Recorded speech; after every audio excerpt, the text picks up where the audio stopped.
Just 10 minutes from Bellarmine University's campus on East College Street is where graduate student Stachelle Bussey founded her nonprofit organization called the Hope Bus. The organization was first started to bridge a gap for people who didn't have access to grocery stores in order for them to buy food and other essential needs. The organization over the past few years has grown, now offering 5 programs addressing issues such as food insecurity, education, health and wellness, and more.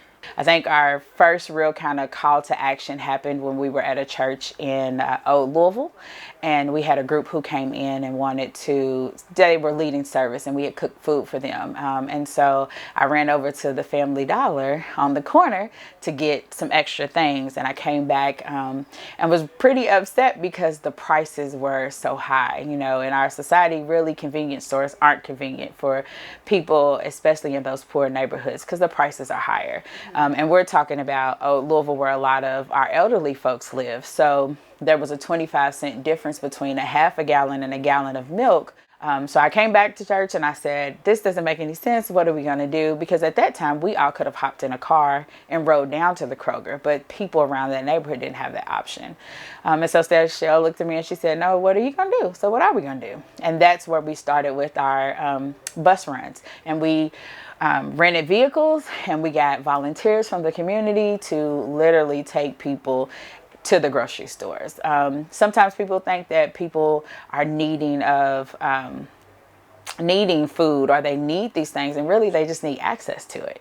You know, we grow up like this, you know, and I'm saying we, and I'm not making poverty a monolith nor people or black people, but that's what it is. It's like, I grew up in the West End, and the real numbers is that, I mean, close to 70% of that group, close to 70% of 65,000 people, 70% of those people are living in poverty. Like, so it's well, you know, for some people it's those people. For me and Angel, it's us. Did I imagine that it would lead us to this path? Probably not. But, you know, we love people, so we just kind of go where the work takes us. The Louisville homelessness population has grown exponentially over the past few years, but one of the programs that the Hope Bus has offers safe housing for individuals facing homelessness. We go by a referral basis, and our referral has gone out citywide. So this is everyone from bigger corporations to small churches to people who do outreach in the different areas of the town. So we ask everyone to fill out a referral, and then once the referral comes in, we do what's called a meet and greet. And so during the meet and greets, we invite potential residents to come in. They meet with myself and other members of our team, our care navigator, our care support specialist, and sometimes our admin, because she's the one who contacts them and talks to them the most. So we have that meet and greet, and during that time, we really lay out what it looks like to be a part of this community and make sure that people understand it and that they're committed to it and they want to do that. After we do that, then we set up intake days. And then intake days are like fun times around here. Everybody is here, we're excited, and we start to plan to bring them into the village. You know, at the Hope Village, we say everyone deserves community, because that's absolutely true. Everyone needs to feel like they're valued, that they're seen in whatever setting they're in, no matter whatever situation they have. So in our city, we do definitely see pockets of people who are building true community, but we need it across the board.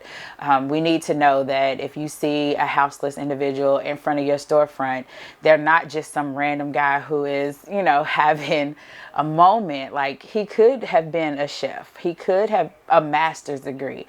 So I tell people all the time, I'm going to reintroduce you to your neighbors, because we're already here. It's just the way that we see them and we view them. But when you have a sense of community, then you have that sense of hope. And hope becomes tangible when you're connected to other people. I think it's always my favorite when people say, like, this place is different. Y'all don't, or we hear things like, y'all don't treat us like everybody. Like, I have dignity here. But then it's also cool to be able to provide jobs. And I think the number one thing, though, for real, I think the older that I get is like working next to Angel and being able to have, you know, people who like not just believe in your dream, but like they support it full force. And then you're able to, in that, like, you're able to work together. It's really about engagement and bringing people in. Who are the stakeholders? Who are who are the most important people? Who are the people impacted by poverty? Who are the people impacted by homelessness? And then who are the people who are impacted by gun violence, right? And so when you decide who those people are, right, there's some top people who are impacted, but then there's some people at the bottom who are impacted. And those people, that community deserves to be a part of the solution. The people who are in pain deserve to be a part of the solution. It's the stories of the people, and that's what I always lean to, because there are some people who are going to say, well, how many people did you serve? How many times did you do this? How many people moved to housing? And I come back and I say, well, let me tell you about Miss Tina. And let me tell you how Miss Tina cried in the car with me because she couldn't get ice cream until we took her to the grocery store. Because if she rode our TARC system, it was going to take her 2 hours to get home. Ice cream becomes milkshakes, right? I want to be able to tell the story about an individual who came into the Hope Village and it's like, this is where I want to get my fresh start at. Like, I want to be a part of this community. And then I get to say, and he has 2 jobs, not 1, It's the why. Like, I want to own property, not because I want to get rich. I want to own property because when there's 5 Hope Village sites, then we need to be able to send people to houses. We need to be able to move people from transitional living and transfer. Like, we need to be able to move people from place to place. I want this nonprofit to be a complete source of care, not just a continuation of it. If you're interested in getting involved with the organization and making a difference in the Louisville community, you can go to their website, which is linked on the screen below. You can sign up for a variety of volunteer events and also directly donate to them. Thanks for watching. I'm Sophia Schindler with Knights Media Network.